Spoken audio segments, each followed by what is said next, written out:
Então a gente pode começar sobre isso. Como é deixar Deus ser Deus na etapa de cura?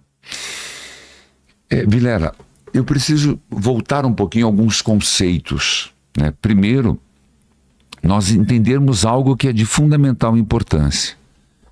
Deus não manda a doença. Deus não manda o câncer. Então, porque a gente ouve isso, né? Foi Deus que quis. Deus não manda um filho com necessidades especiais. Deus não manda, Deus permite. Deus permite a tentação, Deus permite a provação e permite por quê?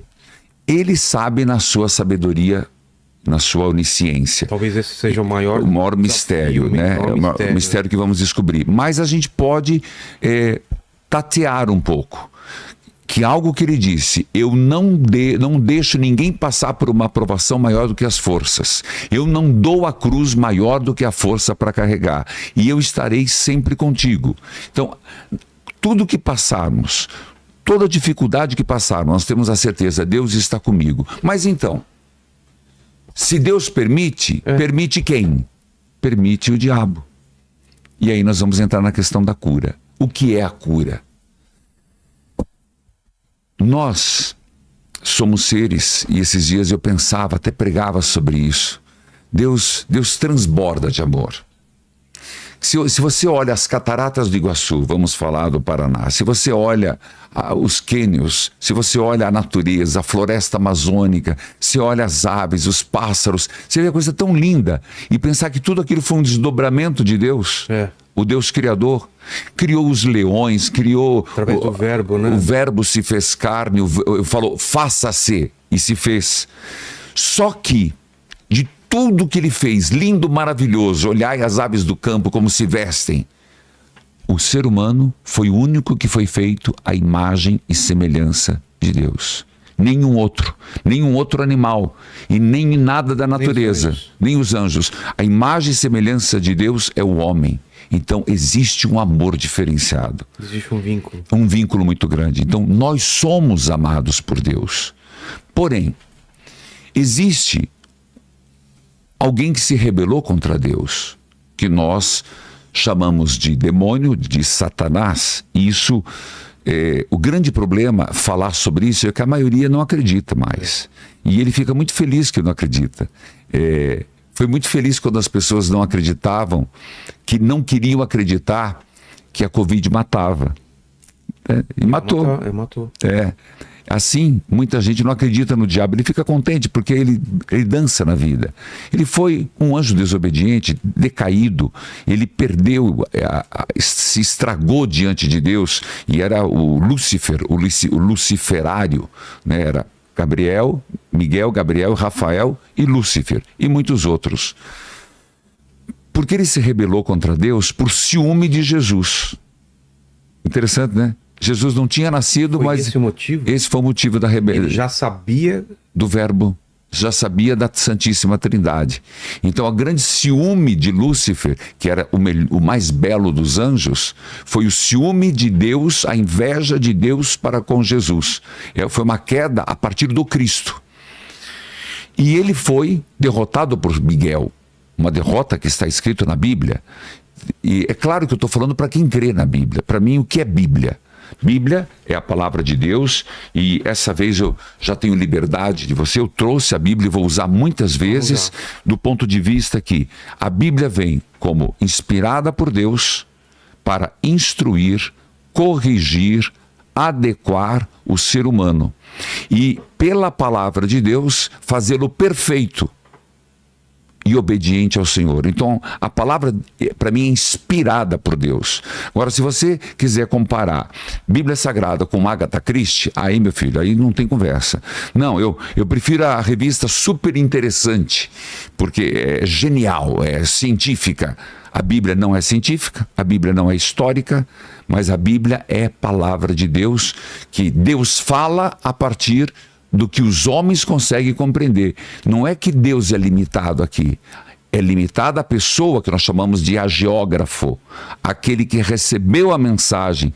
Essa ficou pequena, às vezes. Então, o que está escrito pode ser incompleto, não no que Deus é, naquilo que a pessoa percebeu. Vou dar um exemplo. Fátima. Eu sou apaixonado por Fátima, por Lourdes. Mas pensar que Nossa Senhora apareceu a crianças. Como que Lúcia, que era mais velha, compreendeu? Ela mesma disse antes de morrer no Carmelo há pouco tempo. Jacinta era mais nova? Jacinta era mais nova, mas Jacinta, Francisco era mais novo. Tá. E Lúcia disse, olha, disse ao Papa Bento XVI, que na época não era Papa, eu não sei, o que eu lembro é isso, mas nunca se esqueça que eu recebi essa mensagem quando eu ainda era uma criança. Puxa. Então, Deus fala a partir do substrato que eu ofereço. Então, a Bíblia tem algumas limitações, não de Deus, mas de quem escreveu o Antigo Testamento, de quem escreveu o Novo Testamento. Mas mesmo assim é inspirada por Deus. Então, eu quis quebrar esse gelo, porque toda vez que fala Bíblia, tem gente que fala, Bíblia para mim não é critério de verdade. É verdade. Sério? Sério. Muitas vezes eu vou... Foi escrito por humano? Por humano. Isso aqui é uma invenção meramente humana. Isso aqui, como alguns dizem, isso aqui foi uma forma de escrever para adestrar o povo. Poxa. Escuto isso entre os jovens. Né? Da mesma forma que tem gente que tem aquela ideia... Eu aprendi isso na catequese, tadinho. Minha catequista não teve culpa. Mas ela ensinou assim, que havia um livro em branco que o Papa deixou na Capela Sistina, e quando ele acordou, foi lá e estava escrita a Bíblia. Puxa. Então, quer dizer, você não vai de um extremo ao outro, mas para mim é a palavra de Deus, inspirada por Deus para nos formar, para nos corrigir, para nos educar. Nesse contexto, eu estava falando de doença espiritual. Eu preciso falar de doença espiritual para falar de cura espiritual. Os antigos padres do deserto, nós temos que falar isso no início da igreja, eles diziam que o ser humano era assolado, era invadido, era molestado por oito espíritos maus, 8 demônios. Há uma diferença. Diabo é o maior. E ele tem seus anjos, que são os demônios. Então, o ser humano era constantemente atacado por 8 espíritos, 8 demônios. Essa palavra é muito forte no Oriente. Depois, eles mesmos traduziram os 8 demônios como 8 pensamentos ruins. Olha que interessante. 8 pensamentos ruins que atacam o ser humano. Nós vamos chegar. Tá. Sei que você vai perguntar quais são eles. Eu vou responder. Tá bom. Bom, mas depois veio 8 paixões desordenadas. Mas isso no Oriente. E no Ocidente? Como é que nós chamamos? Para nós... Para Santo Agostinho, São Tomás de Aquino, são os pecados capitais. É uma versão então, ocidental. A grande doença é os pecados capitais. O problema que quando a gente fala a palavra pecado capital, primeiro que tem gente que já diz que não existe pecado. Eu fiquei frustrado esses dias. A pessoa deixa de ser o que é e ela perde a sua identidade. Vou fazer uma crítica aqui. Nós estamos perto do Natal. Certo. Então teve dia de Todos os Santos. Uma mãe me perguntou, onde que eu ponho meu filho para estudar? Eu falei, olha, eu vim no colégio católico. Uma formação católica. Meu filho também tá, né? E eu disse para ela, custa um pouco, mas põe numa escola católica. Pois bem. Chegou agora, dia 20 de outubro, a mãe chega e diz, padre, olha isso aqui. Falei, deixa eu ver. Eu não enxergo muito, puxei o óculos. No dia 1º, que seu filho vá vestido ou de morte, ou de fantasma, ou de bruxo, porque nós teremos o dia do Halloween. Ué? Rapaz, eu fiquei doente de raiva. Eu peguei o telefone e liguei pro diretor. E aí? Disse assim, mas como? Eu fui um dos que incentivei o colégio católico e agora vocês estão fazendo uma festa pagã? Vocês estão pensando o quê? Claro, aí veio com um monte de discurso, mas eu disse para a mãe, não mande. Porque católico não celebra a morte, ele celebra a vida. Isso aí é uma coisa, o Halloween é uma coisa dos celtas, que remonta lá da antiga Inglaterra, dos anglo-saxões, e trazer uma cultura que não é nossa, porque não celebra todos os santos. Então, nesse contexto, as pessoas não aceitam que se faça uma crítica dessa sobre Halloween, e eu estou dizendo, Halloween não é para católico, Halloween não é para se ser festejado, Halloween é coisa pagã. Então o católico tem que celebrar todos os santos um dia antes de finados, para lembrar no dia de finados que a morte não é o fim. Olha, por isso que é dia 1º.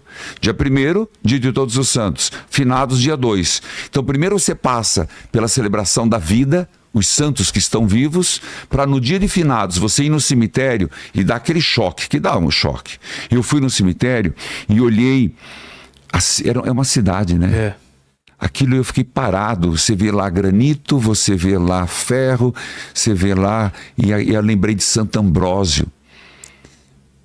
As flores murcham, as velas queimam, a prata e o ouro o tempo corrói. Para os mortos, rezar, rezar, rezar.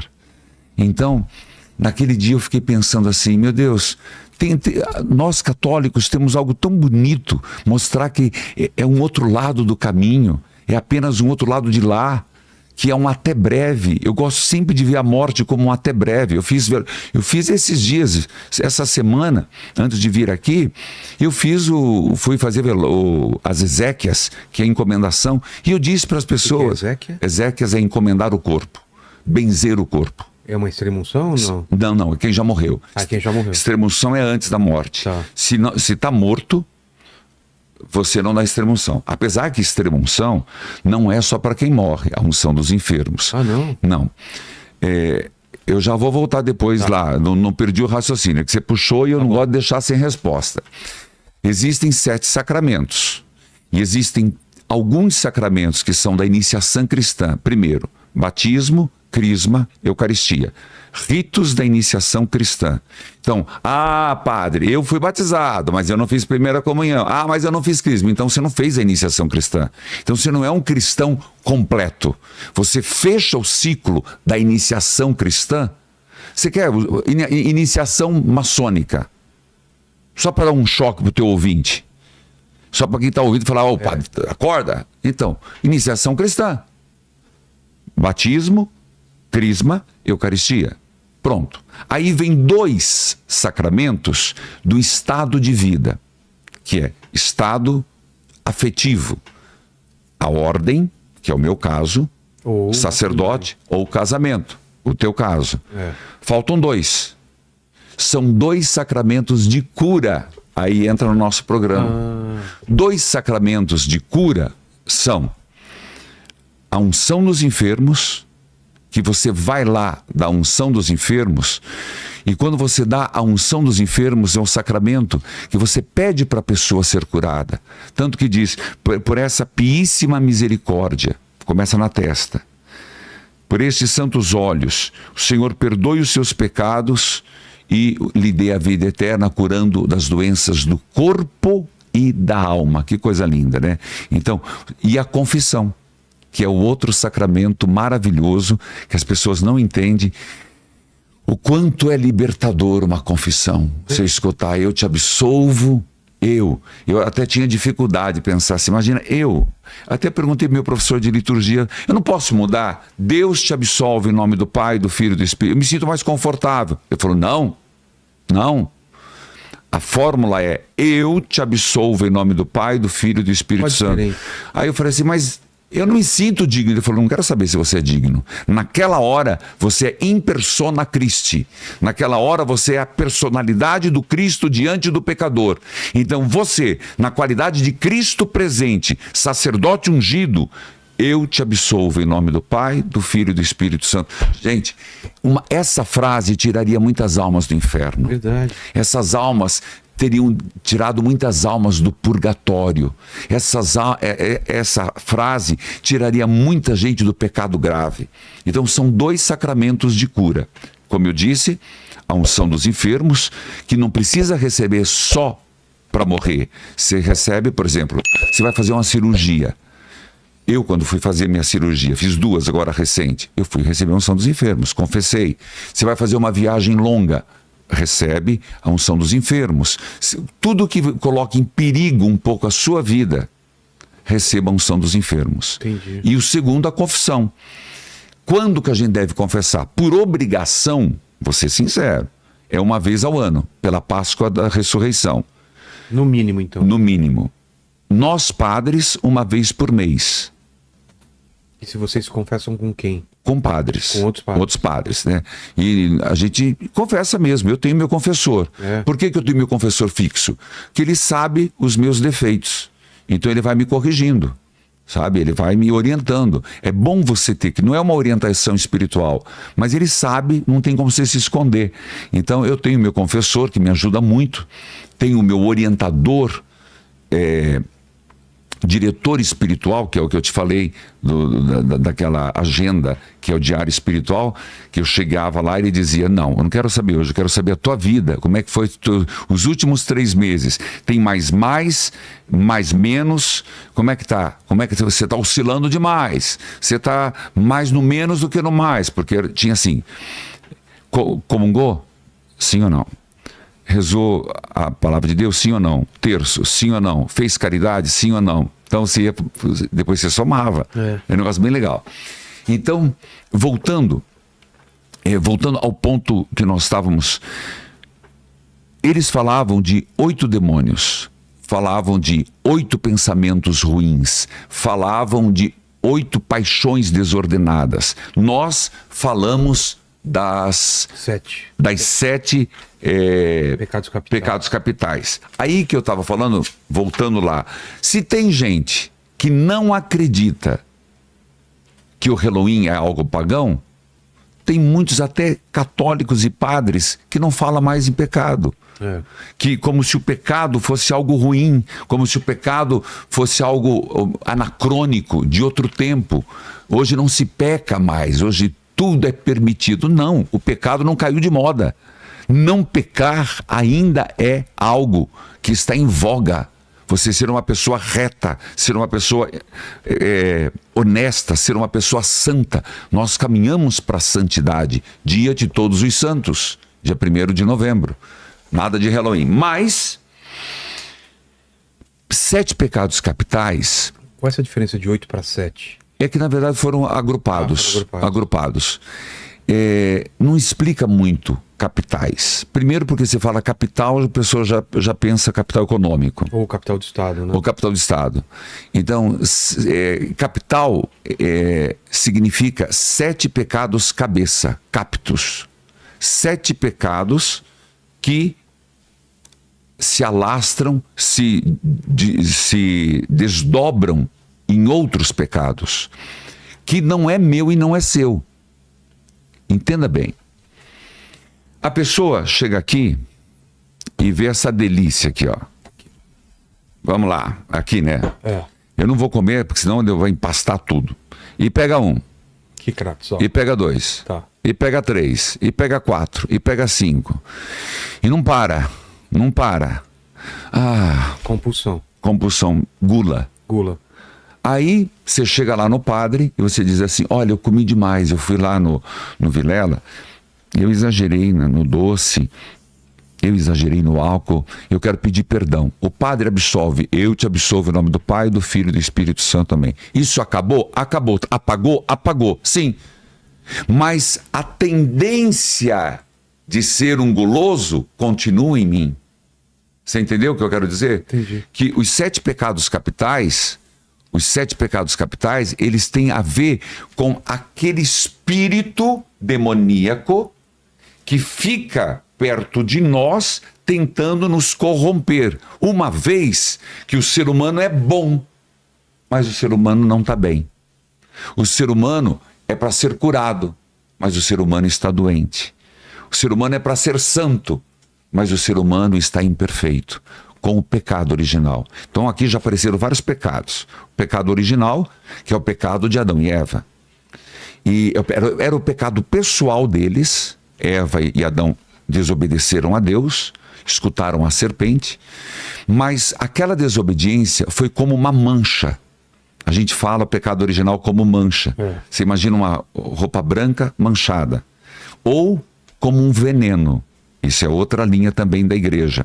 Um veneno que a cobra mordeu no ser humano. Então nós andamos com esse veneno no corpo. O que é isso, Vilela? Vilela, você concorda comigo que nós temos algo dentro de nós que puxa pro ruim, porque não presta? Nós temos dentro de nós temos o certo e o errado. A gente faz o errado. É impressionante o que é isso. Por que o ser humano vai para as coisas erradas? É porque está na natureza decaída dele. Porque quando Deus nos fez, Ele nos fez com dons preternaturais, sem dor, sem morte e em plena beleza de Deus, sem morte, sem dor e como seres humanos completos.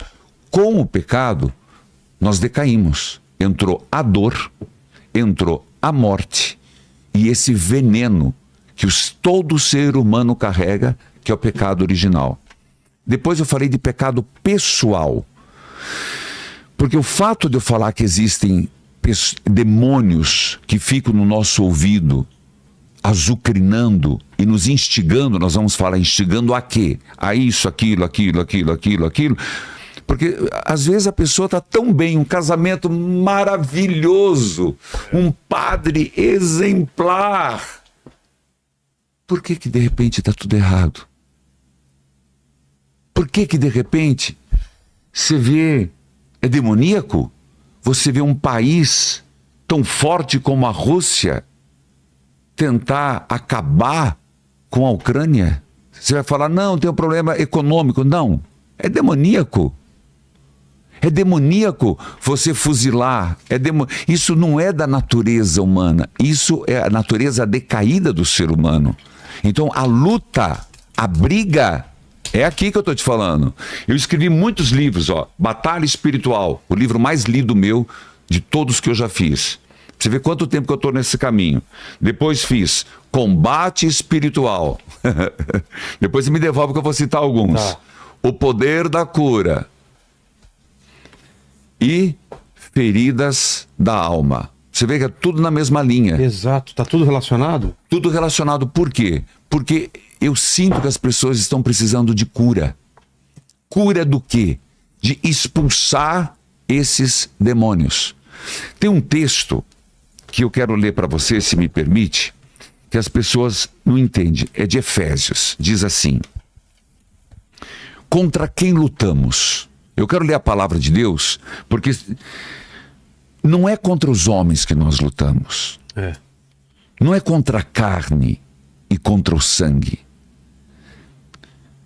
Nós temos que lutar contra os principados e potestades, contra os príncipes deste mundo tenebroso, contra as forças espirituais do mal.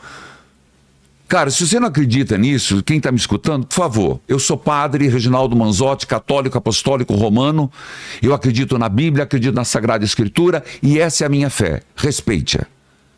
Está aqui, eu estou com uma luta contra os espíritos maus. Quais são esses espíritos maus? Eu fui bem didático, do Oriente, que falava dos demônios, ou dos pensamentos, é onde ele se torna fértil, do pensamento na vontade e na ação. Então, o que eu tenho que pensar? Eu tenho que lutar contra as forças espirituais do mal, espalhadas nos ares. Nos ares. Então aqui tem espírito. Eles não estão restritos a territórios. Não, pode ser dentro da igreja. Por que aquela pessoa é tão... Existe o lugar que o mal habita. O mal pode estar em qualquer lugar. Qualquer lugar. Na igreja, por ser lugar sagrado, menos. Como infestação. Entendi. Como domínio do mal completo do ser humano. Mas como sugestão. Como atiçar para as coisas ruins. Querer que a pessoa se perca, não tem lugar. E ninguém está isento disso. O próprio Cristo foi submetido a isto. No deserto. E nós vamos ver que por que as 3 tentações? Você me permite tomar um gole d'água aqui? Claro, claro. É água, não é cachaça não, né? Não, não. Não, por Não favor. sei se o Kratos mudou aí. O meu é água. O meu tem que ser também, né? No Vamos. mínimo, água benta. Peraí, vamos benzer a água. Vamos. Abençoe, Senhor, essa água que vamos usar e que todos nós possamos ser santificados. Amém. Amém. Porque até Jesus, ele não ficou... Porque como ele se tornou homem, então ele também foi tentado? Se ele Foi. fosse Deus, ele não seria tentado. Ele como Deus. O diabo não pode contra Deus. Nunca. Foi pelo lado humano que Foi ele... pelo lado humano. Só que tem uma frase tão linda que eu vou lembrar de Santo Agostinho. Santo Agostinho, que diz assim... eu não tenho o palavreado dele, mas eu vou dar a ideia. Quando nós lemos o Cristo no deserto vencendo o diabo, eras tu que o vencias. Ele venceu por nós. O Cristo vencendo o diabo, venceu por todos nós. Ele na humanidade. É. E olha que interessante. Se nós falarmos das tentações, mas mais do que das tentações, vamos falar logo dos pecados. Você ia falar dos 3 pecados, das 3 tentações Das três tentações. de Cristo, né? Mas para isso, eu queria antes falar dos 7 pecados capitais. Tá. E fechar o raciocínio que eu deixei aberto. Você começou com gula, né? Mas é que... Então, pecado capital tem que ser entendido não como um pecado normal dos outros. É um pecado que é o pecado cabeça de outros. E esses 7 pecados são influências do demônio em nós. Ah, tá. Então, vamos falar gula, vamos falar da avareza, vamos falar luxúria, ira e vamos lá. É que eu gosto de falar na hierarquia para depois chegar na tentação de Cristo. Tem uma hierarquia. Gula, avareza, soberba são as 3 matrizes. É? É. Dessas vem todas as outras. Dessa vem todas as outras. Gula, avareza e soberba. Depois vem a inveja, a ira, a luxúria e a preguiça. Você falou por que 8? Que era assídia. Que é? Preguiça. Tá. Mas eu vou explicar, né, quais são os antídotos.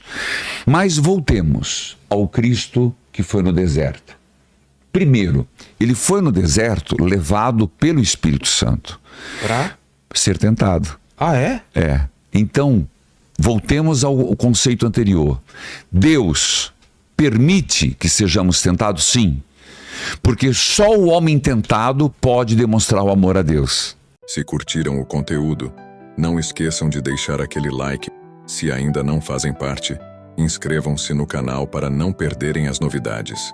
Até o próximo vídeo.